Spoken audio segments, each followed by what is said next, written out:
Bill and Dave are on the lam, not a scam. Grab your cam, could be in a traffic jam or maybe in Siam. Bill and Dave are hiding out, what's their route? Won't give out, searching Brussels for a sprout, they rarely mill about. Bill and Dave are on the lam, on a tram in Rotterdam. Don't you forward them your spam, they're clearly on the lam. Go with your time this time, Bill? Sure. Well, I got it out. So 11:15. Hey! So this is the On the Lamb podcast. Hey, we were just talking about what a time waster YouTube could be. What a wonderful time waster. So what were you going to say? Well, I was saying that recently I did some substitute teaching, and I was doing a unit on in an undisclosed school. Yeah, yes.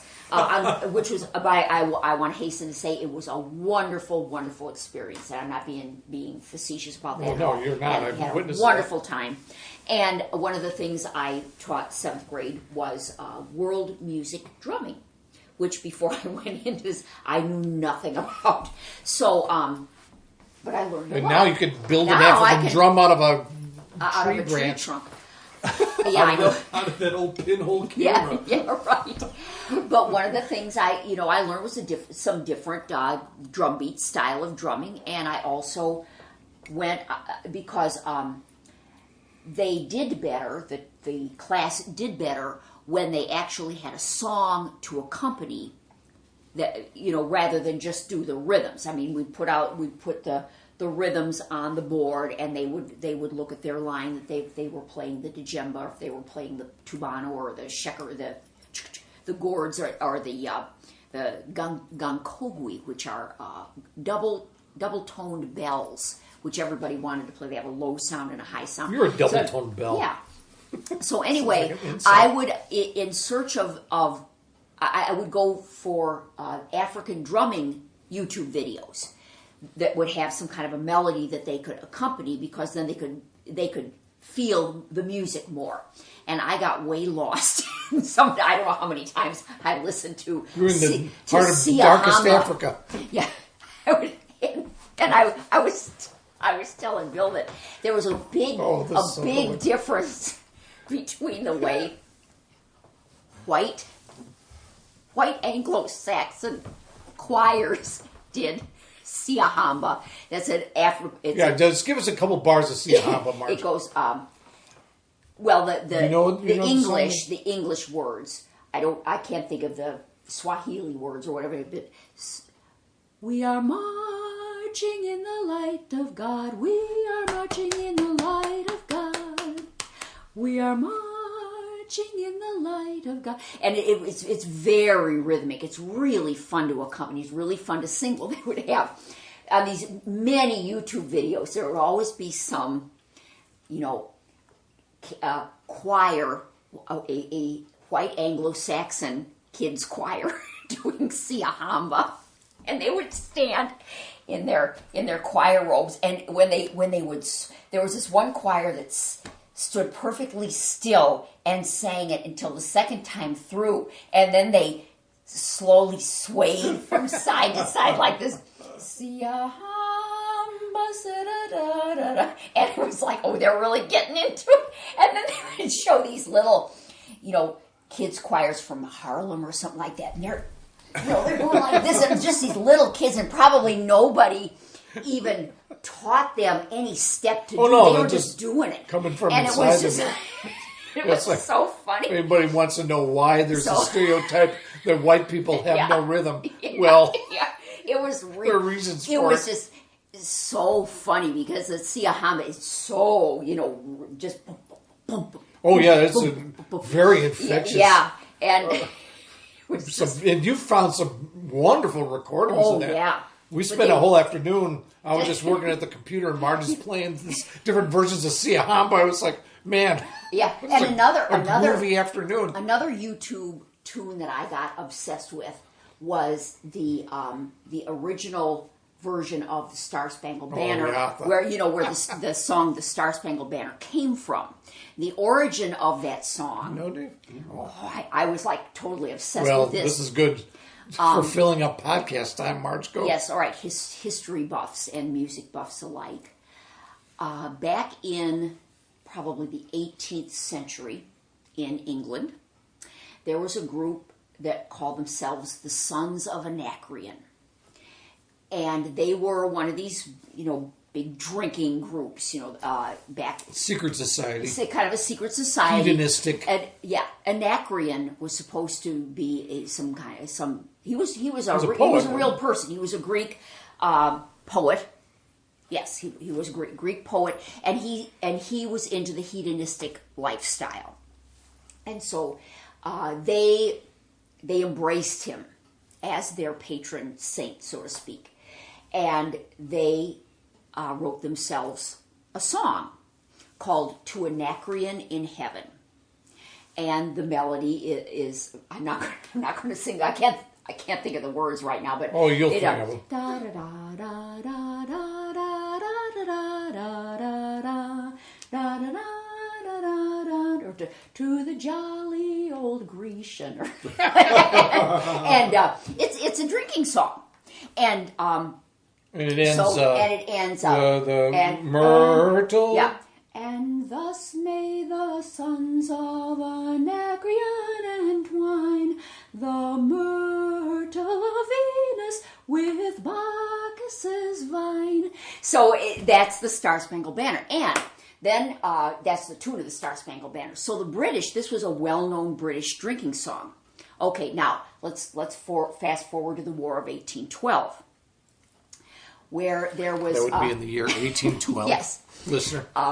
There was the Americans and the British were fighting again, and there was this Francis Scott Key, who was sent out. He was sent out to a prison ship, with a lawyer to negotiate. This was a British prison ship out in Boston Harbor or something. I'm not. But he himself was not a prisoner. No, he was not a prisoner. He was just like he and a lawyer trying to help were negotiate sent the out end of the under war. a flag of truce to this British prison ship to do a prisoner to negotiate for the release of an American who had been taken by the British. So he went out there with this lawyer, and when they were out there on the ship, they started. There was a battle. There was a battle that took place, and it was what was that bunker? Was it no? No. Well, it was a battle of. See, that's why I'm foggy on. Yeah, but this is the war. But of anyway, 1812, it was the War of 1812. So he and the lawyer are not allowed to leave the ship because there was a battle raging. The British felt they would be safer if they remained on the ship while this battle was. So Francis Scott Key just had nothing else. He went up on deck and he watched over the railing of the ship, and he was watching the flag. The rockets red glare. As the bombs went through the air, and a bunch of bombs in the air. And at the same time, he's watching this going on. He's hearing the British sailors probably down in the tap room on the ship are singing. I'm sure this is what happened. Singing the Sons of Anachryon. Singing To Anachryon in Heaven.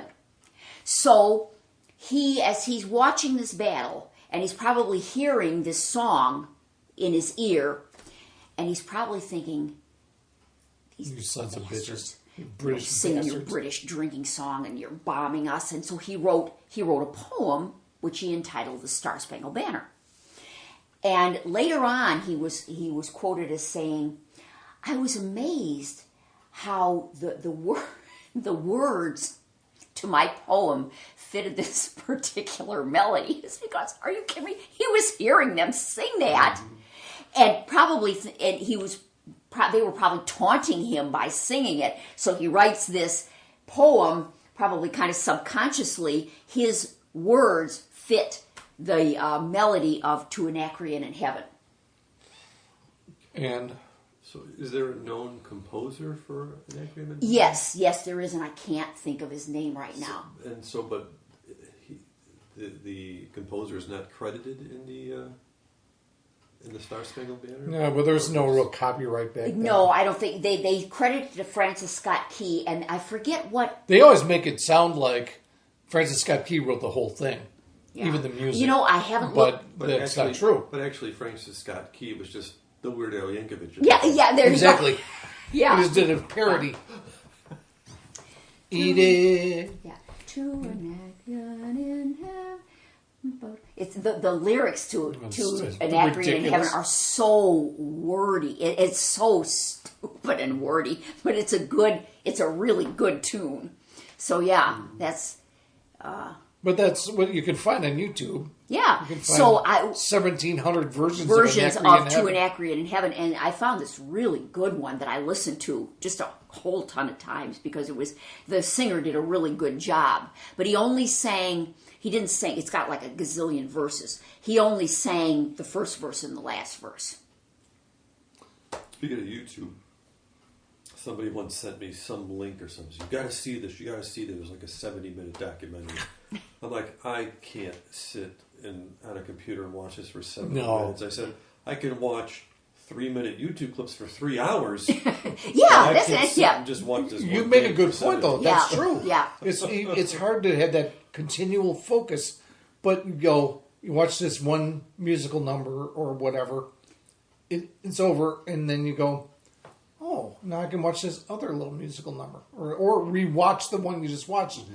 It's like there's some part of your brain, I don't know, some people are, the whole thing with Netflix and people downloading stuff now, I think this new generation is getting used to watching whole movies, whole television shows on the computer screen. I have the same problem.